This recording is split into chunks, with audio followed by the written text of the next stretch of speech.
Hey D&D players, got a question for you. How do you enforce laws in your cities when dealing with high-level parties? Now, my first choice isn't to respond with guards, but to have other emergency responders as a civilized society would. If, for some reason, I have a player who just really wants to be violent, again for no reason whatsoever, then I guess I'd probably pivot into the one-punch man for a minute and see how far they want to go. Oh, you killed them and took their stuff? Yeah, people run and hide and a couple of guards show up. They are clearly not as experienced or well-equipped as you are, however. You don't even need to roll. They just die when you hit them. Oh, yep, you could take their stuff too. Who are you planning on selling it to? The blacksmith wants nothing to do with you. Oh, you kill him too and take all of his stuff? No problem. You've basically killed everyone and taken their stuff, and you stand alone in the middle of a blood-soaked ghost town. What do you do? Well, it turns out the game isn't actually very fun when you play out that power fantasy. I handle it similarly to how a city would send in a SWAT team. These larger settlements have units dedicated to handling bigger threats. They possess superior equipment and magical items, being more capable of shutting down hostile spellcasters with anti-magic items and counter mages. If someone is causing issues in smaller settlements, there would eventually be a bounty placed on them. Evading the Lord of the Land's justice would only cause bigger threats to come after them. Without a high-level creature? Simple. You don't. Instead, you just start enforcing stigma. You warn them that after their first infraction, that if the players decide they are above the law and start murdering guards with hundreds of witnesses, then their names and faces will slowly become known throughout the entire kingdom as villains. A percentage roll based on how much they screw up is made with any interaction with any NPC. If they roll below the percentage, then that NPC knows who they are and avoids dealing with them. If they reach 100% stigma, which is pretty much full murder hobo, then nobody in the kingdom will deal with them. Everyone knows who they are and avoids interacting with them at all costs. No quests, no inns, no rewards, no sales. They may attempt to continue trying to save the world, but they have to deal with the fact that they will get zero support. If this derails the game and everyone is having a bad time, then it's time you re-roll characters and start fresh, because that game has already become toxic. If the party is starting to have great fun, then make it feasible to complete as much as possible by shifting the story for them. I have a slightly different approach from what I've seen in the comments. Now, generally, I agree with what other people have said about having specialists or stronger and stronger cops, but if you want to go a different route that makes your PCs feel super, here's what I do. If you believe that PCs are on a different level from the average people of the realm, so not just anyone can be a level 10 fighter if they train hard enough, let the PCs terrify the guards. Sure, 10 or 20 guards show up with spears and shields drawn, but narrate their fear. The guards arrive and form a semicircle around the PCs, but then stop. None step any closer. Maybe one or two of them are visibly trembling. The captain shouts an order for them to come quietly, but halfway through, his voice cracks. When the PCs step forward, all the guards step back, almost stumbling over each other. I think the plus side of going this route is that it shows that the PCs are clearly a cut above even trained soldiers. You do have to be careful about emboldening your PCs to commit more crimes, however. It's a fine line. I think if you make it clear that they're not being heroic by bullying townspeople and guards, they might have a "with great power comes great responsibility" moment. Otherwise, you end up with fearless murder hobos or cocky heroes jeering the king and his pathetic guard. The comments from these subreddits always seem to insist that the thing you don't want to do is the only option. So if high-level NPCs aren't an option, remember that law enforcement isn't just meant to overpower the players, they're meant to enforce the laws of the realm. Here are some less rock'em sock'em options. I love that you said that. Have a large group of normal guards surround the party, probably at their inn during a long rest or at a known hangout of theirs, and announce that if the PCs do not come willingly, they will be labeled outlaws or enemies of the realm and treated as traitors.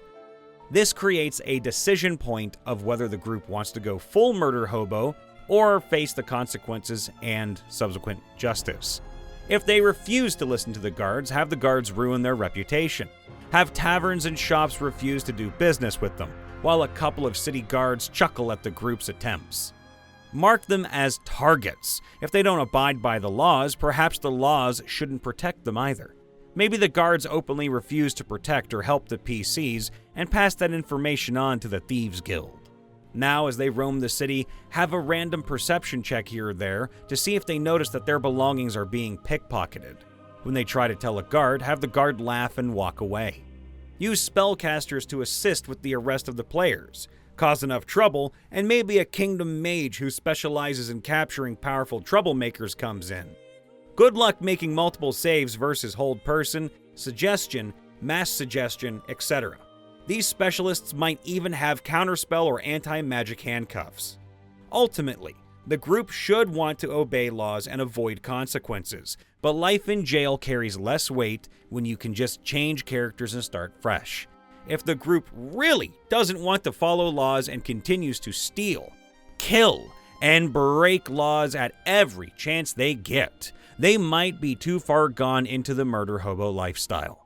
I would then have a genuine conversation with the group to discuss your dissatisfaction with the constant law breaking, and if you're unopposed to it, perhaps ask if they want to run an evil game instead.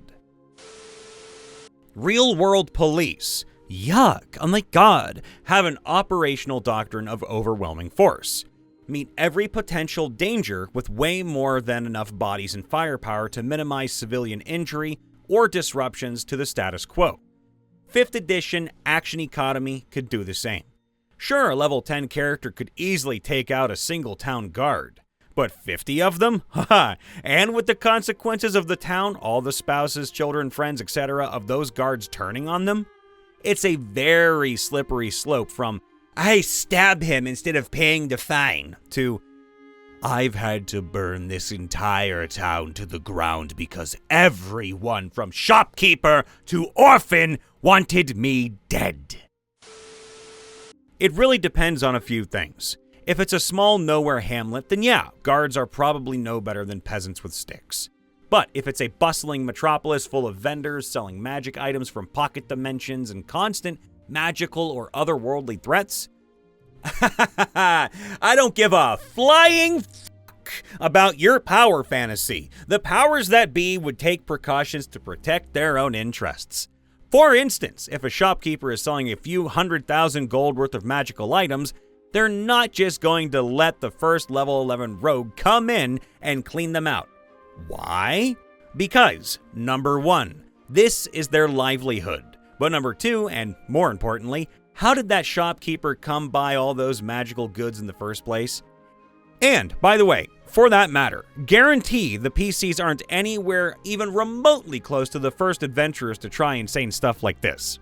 That shopkeeper is going to have some pretty hefty countermeasures at hand to lock his inventory down, both physically and from magical transportation, pretty hard. Anyway, on the topic of guards. In my bigger cities of hundreds of thousands, their town guard, quote, quote, all have access to invisibility, counterspell, detect thoughts, command, etc.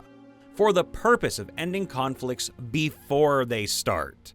In a town of 200,000, the town guard would likely be robust and extremely well trained, not to mention militia, guilds, and, like someone else said, other adventurers for hire as well. But if the king is a level 2 nobody and his guards are all 13 HP minions, why the hell does that kingdom even exist? And why hasn't it been immediately toppled? Power rises to the top, and you've got to take into account why things are the way they are and why it's in place. Otherwise, let's be real here, what would stop any level 13 caster from waltzing into a town and telling the guards, "This is mine now," and just succeeding? Nah, bigger places wouldn't play that game.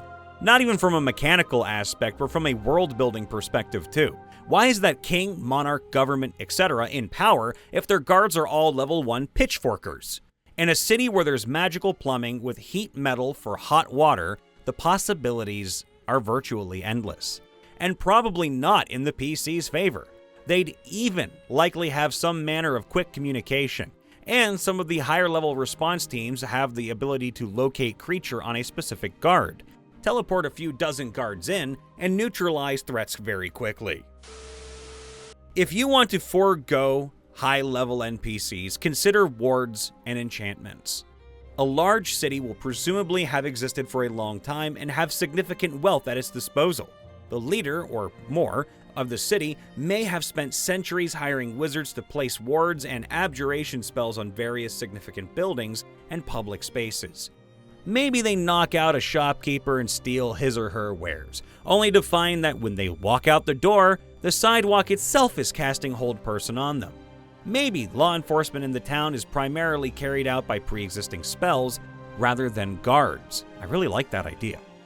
Get creative with things like Glyph of Warding, and I wouldn't worry about having these wards do stuff that's outside rules of written.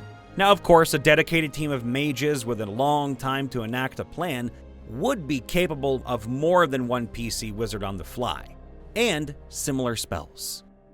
Just imagine how elaborate the defenses could be when multiple mages have hundreds of thousands of long rests to craft them. This could also lead to some interesting world-building ramifications. With a minimal guard force, power could have been even more centralized. The local lord's crown could not just be, symbolic, but also a magical item that controls all the wards in the city. It would be hard to justify this kind of thing in a small town, however. Definitely more of a big city solution. For my table, it honestly depends on the crime. For a non-violent offense, they may get fined or have their rights to buy and sell anything stripped from them until the crime is made right. They make use of a dozen different services in that town that can all be taken away. They might not be allowed to get a room at an inn. The go-to shop might even get a notice that they are blacklisted, and that if any business is done with them, the store will lose its business license or worse. I'd call this stressful enough to start accumulating points of exhaustion for each night they spend anywhere near a hostile city. Now, for a violent offense, things get ugly quickly. Parties of bounty hunters will pursue them, including higher-level spellcasters. Squads of soldiers will pursue them at all hours. They will be targeted by wizards who are being commissioned to cast Dream on them in the night, wearing them down. For particularly nasty offenders, the higher lords might employ the services of a gray dragon, as brought out on the wonderful Dungeon Dad YouTube channel. This is a dragon that loves the thrill of the hunt and targets challenging foes. It would jump at the idea of a mid to high level group of adventurers that need to be put down.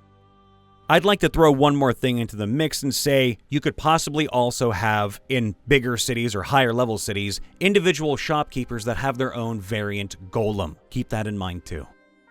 Hey everybody, Brian Von VA checking in after the vid. Make sure to leave a like, subscribe, ring that bell, and of course, sign up for our membership to get early access to videos and possibly outtakes. I don't know about that yet, but we're working on it. That said, we love you all. Please be safe, be happy, and see you next time. Bye for now.